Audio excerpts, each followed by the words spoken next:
গাজীপুরে 1 আসনে বিএনপির ঢাকা বিভাগীয় সাংগঠনিক সম্পাদক কাজী সাইয়েদুল আলম বাবুলকে মনোনয়ন দেওয়ার দাবিতে মশাল মিছিল করেছে বাসন মেট্রো থানা বিএনপির একাংশের নেতাকর্মীরা।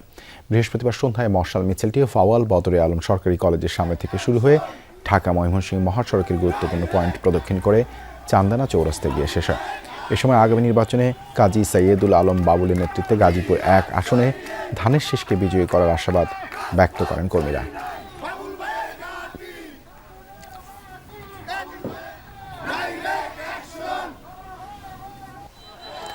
টাঙ্গাইল 5 আসনে বিএনপি প্রার্থী সুলতান সালাউদ্দিন টুকুর মনোনয়ন বাতিলের দাবিতে কাফনের কাপড় পরে কফিন মিছিল করেছে বঞ্চিত নেতার অনুসারীরা।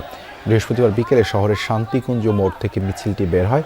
মিছিলটি শহরে গুরুত্বপূর্ণ সড়ক প্রদক্ষিণ করে প্রেস ক্লাবের সামনে শেষ হয়। এ সময় বক্তারা দ্রুত মনোনয়ন পরিবর্তন করে জেলা বিএনপির সাধারণ সম্পাদক অ্যাডভোকেট ফরহাদ ইকবালকে দেওয়ার দাবি জানান।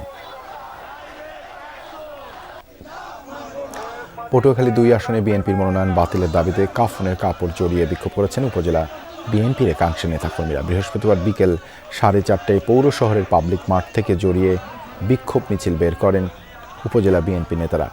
পরে মিছিলটি পৌর শহরের প্রধান সড়ক প্রদক্ষিণ শেষে উপজেলা পরিষদ গেটে সংক্ষিপ্ত সমাবেশ করে।